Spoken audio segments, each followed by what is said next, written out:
सुप्रभात। आज हम गलता लोहा अध्याय से संबंधित अभ्यास प्रश्न समझते हैं। पहला प्रश्न पाठ के साथ।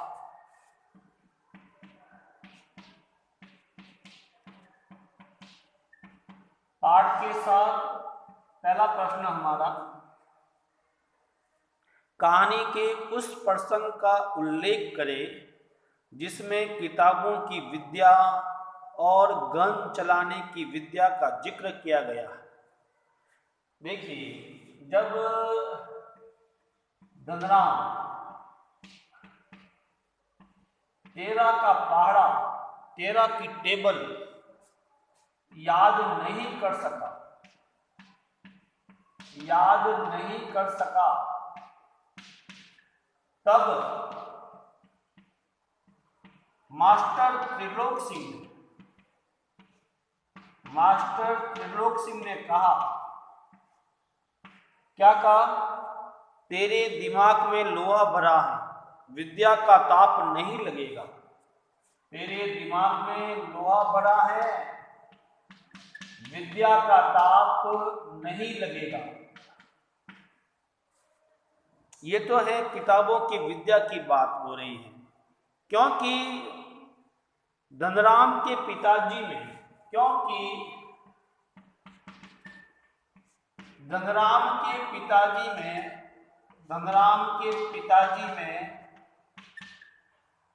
इतना सामर्थ्य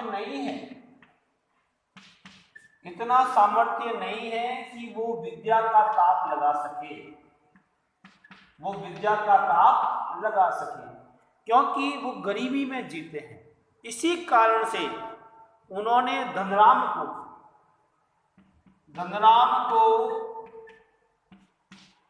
पढ़ते समय ही गन चलाने की विद्या सिखा दी, अर्थात अपने व्यवसाय का ज्ञान दे दिया। दोगनी कैसे चलानी है, लोहे को कैसे गर्म करना है, उसको कैसे आकार देना है, और धनराम को हथौड़े से लेकर गन चलाने की विद्या सिखा दी। और धनराम को हथौड़े से लेकर गन चलाने की विद्या सिखा दी। इसलिए इस कहानी में ये प्रसंग आया है कि किताबों की विद्या और गन चलाने की विद्या का जिक्र आया है। दूसरा प्रश्न,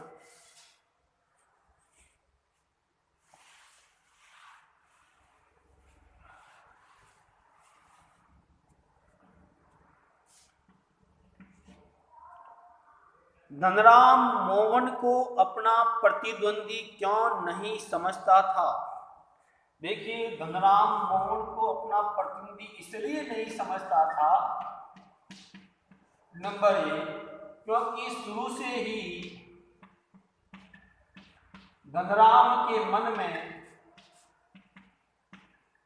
ये बात बैठा दी गई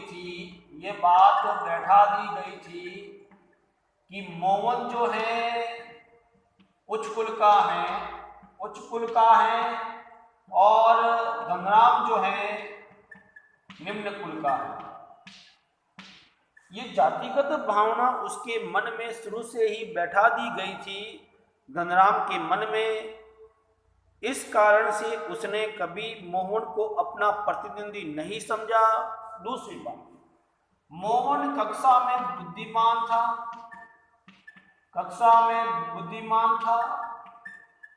कक्षा का मॉनिटर था और मास्टर त्रिलोक सिंह का चहेता शिष्य था।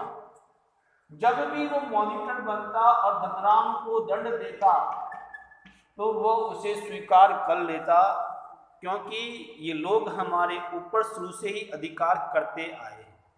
तीसरी बात, त्रिलोक सिंह ने स्कूल में ही भविष्यवाणी कर दी थी कि मोहन जो है वो बड़ा होकर बहुत बड़ा आदमी बनेगा। इस कारण से धनराम ने कभी भी मोहन को अपना प्रतिद्वंदी नहीं समझा। तीसरा प्रश्न हमारा,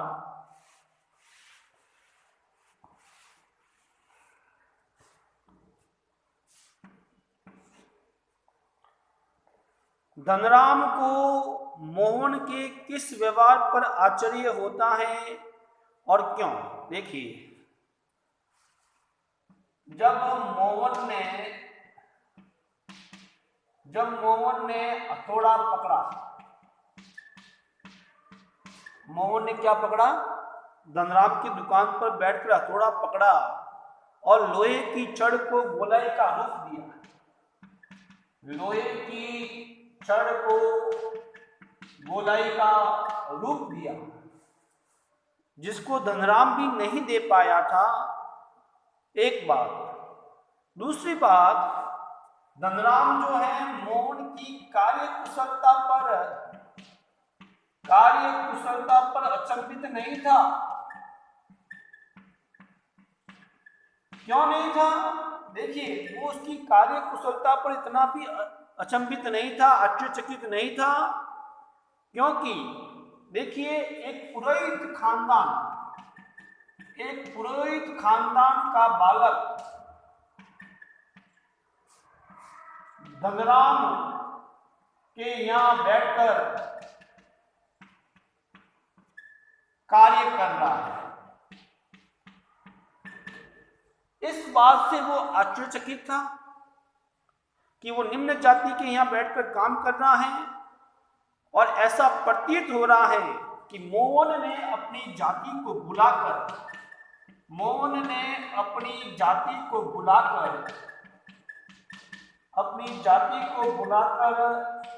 कार्य को स्वीकार कर लिया हो, इसलिए वो आश्चर्यचकित था, कार्यकुशलता से नहीं था। अगला प्रश्न,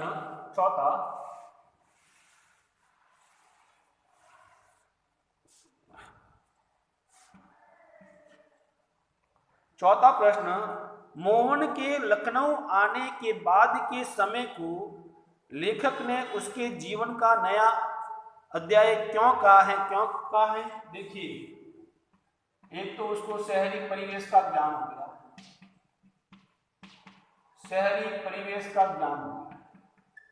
नया अध्याय इसलिए कहा है क्योंकि जिस पर्पज से गया था वो पर्पज उसका सॉल्व नहीं हुआ, बल्कि उसको शहरी परिवेश का ज्ञान हुआ, पारिवारिक मजबूरी का ज्ञान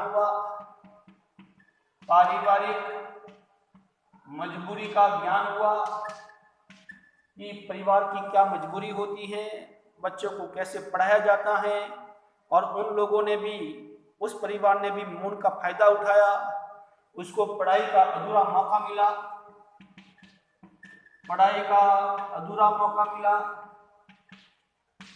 उसको घर में नौकर की हैसियत से रखा गया, एक नौकर की हैसियत की तरह उसे रखा गया। मोहन का जीवन सुखद भी नहीं था,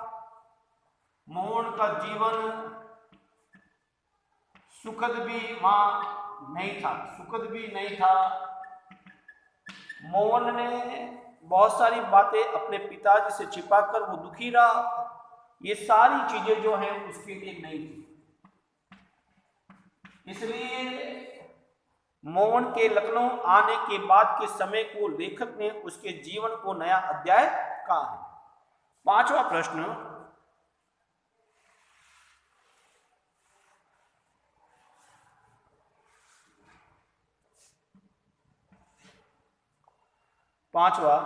मास्टर त्रिलोक सिंह के किस कथन को लेखक ने जबान का चाबुक कहा है और क्यों? देखिए, जब धनराम 13 का पहाड़ा याद नहीं कर पाया, तब मास्टर जी ने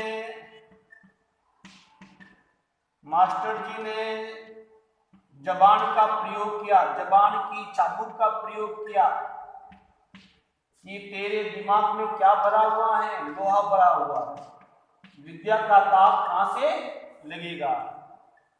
इस तरह की बात मास्टर जी को नहीं कहनी चाहिए, क्योंकि ये चोट इतनी गहरी होती है। ये चोट जो है शारीरिक चोट से भी गहरी होती है। शारीरिक चोट से गहरी मानसिक चोट होती है। यानी कि पीटने पर विद्यार्थी भूल जाता है। शब्द बाण ऐसे होते हैं जो हृदय पर घाव करते हैं।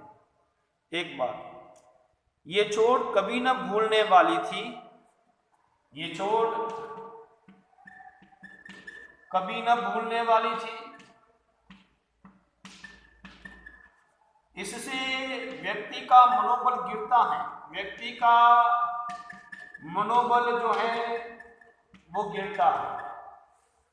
ऐसा ही धनराम के साथ हुआ, ऐसा ही धनराम के साथ हुआ। उसके मन में हीन भावना ग्रसित हो गई, उसके मन में हीन भावना ग्रसित हो गई। मास्टर जी का ये कथन जो है, उसके मन में हीन भावना ग्रसित हो गई, वो आगे न पढ़ पाया, आगे न पढ़ पाया। और पिताजी का देहांत होने के बाद, पिताजी का देहांत होने के बाद उसने अपना पुश्तैनी काम संभाल लिया। इसलिए मास्टर त्रिलोक सिंह के इस कथन को जबान का चाबुक कहा गया है। और क्यों कहा गया है? छठा प्रश्न,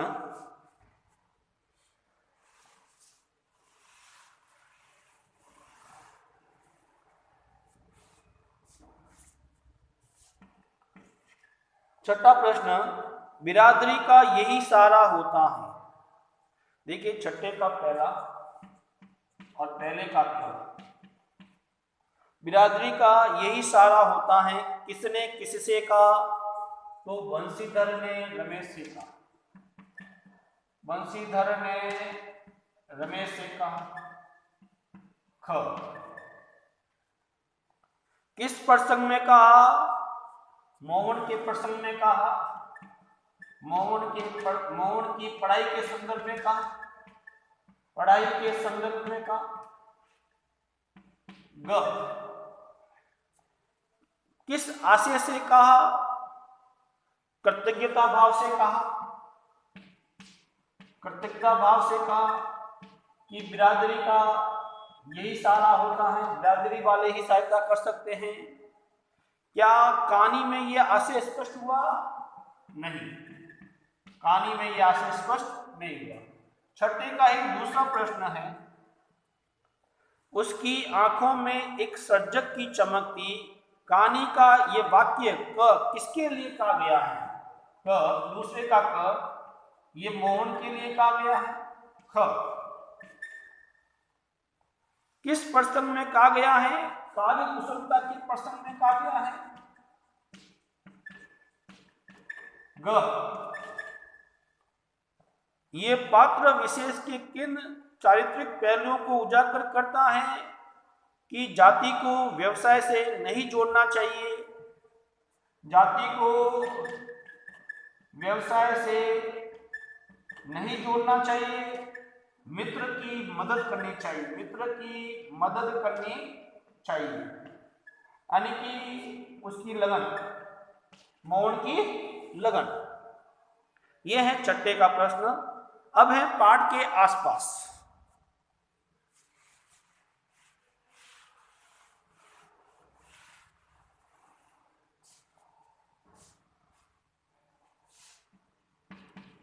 अब पाठ के आसपास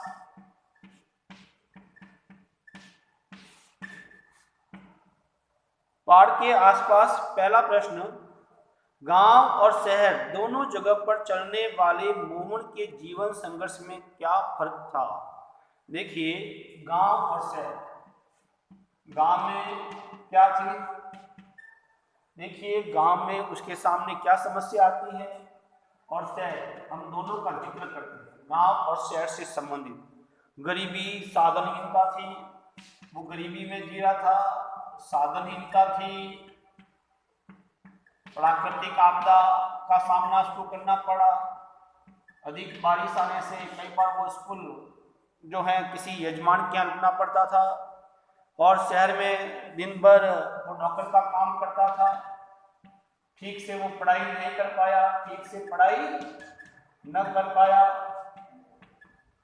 उसके साथ अच्छा व्यवहार नहीं किया गया, ये सारी बातें हैं, ये आपको नहीं करना है। यानी पाठ के आसपास का जो पहला प्रश्न है वो आपको नहीं करना है। दूसरा प्रश्न, पाठ के आसपास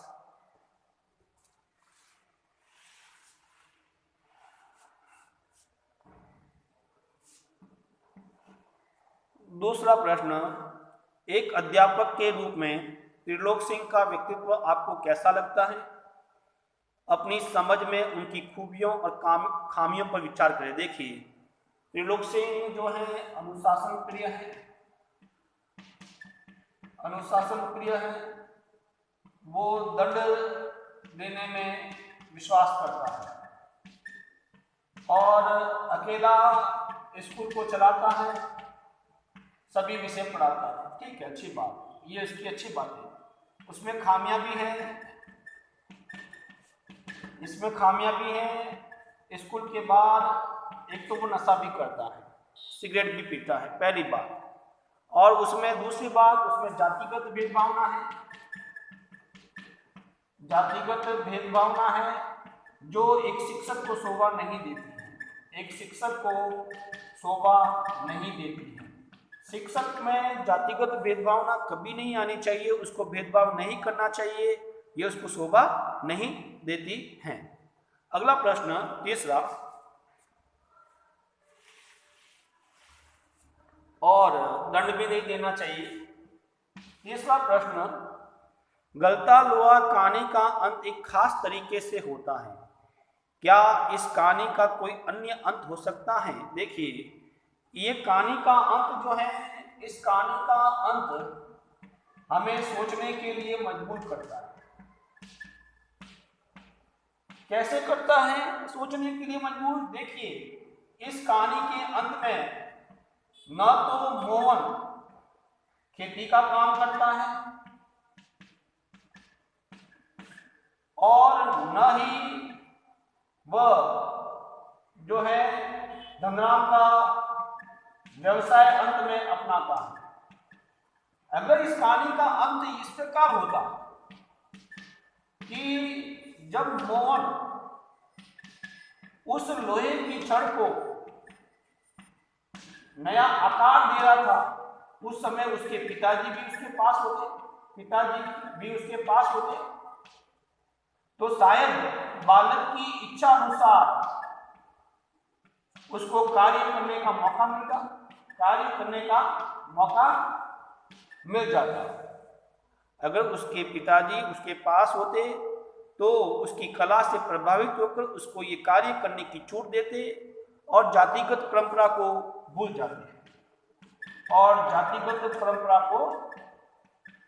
जाते, ये है। कभी कहानी का अंत ऐसे होता है। अगला प्रश्न है भाषा अध्ययन।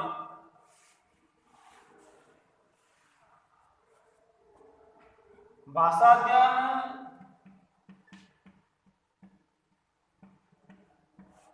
1, 2, 3, 4 ये आपको नहीं करना है, आपको एक प्रश्न करना है, लिख लीजिए आप। गलता लोहा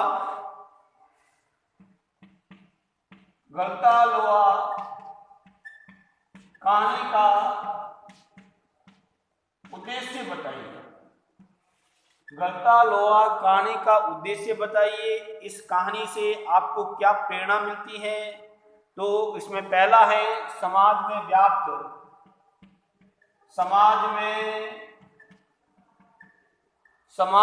व्याप्त जातिगत विभाजन पर प्रहार किया गया है। जातिगत विभाजन पर प्रहार किया गया है, नंबर 1। नंबर 2, रुचि के अनुसार कार्य करने का अवसर मिलना चाहिए। रुचि के अनुसार कार्य करने का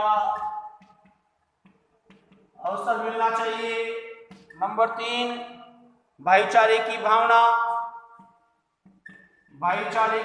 होनी चाहिए। नंबर 4, सबको काम के समान अवसर मिलने चाहिए, सबको कार्य के समान अवसर मिलने चाहिए। नंबर 5, सभी वर्गों के हितों की रक्षा होनी चाहिए। सभी वर्गों के हितों की रक्षा होनी चाहिए। नंबर 6, विद्यार्थियों के साथ समानता की भावना, विद्यार्थियों के साथ समानता की भावना होनी चाहिए। नंबर 7, बच्चों को शिक्षा के प्रति प्रोत्साहित करना चाहिए, बच्चों को शिक्षा के प्रति प्रोत्साहित करना चाहिए। नंबर 8, सहानुभूति व प्यार से बातें समझानी चाहिए, बच्चों की शोषण प्रवृत्ति पर रोक लगनी चाहिए, शोषण प्रवृत्ति पर रोक लगनी चाहिए। शिक्षा रोजगार के समान अवसर प्राप्त हो, मित्र की मदद के लिए तत्पर रहना चाहिए, मित्र की मदद के लिए तत्पर रहना चाहिए और किसी भी कार्य को करने में संकोच नहीं करना चाहिए, किसी भी कार्य को करने में संकोच नहीं करना चाहिए। ये सारी बातें आ जाती हैं। इस तरह से ये अध्याय यही समाप्त होता है। हम इस अगले वीडियो में आरोप पुस्तक से संबंधित अगला अध्याय समझेंगे। धन्यवाद।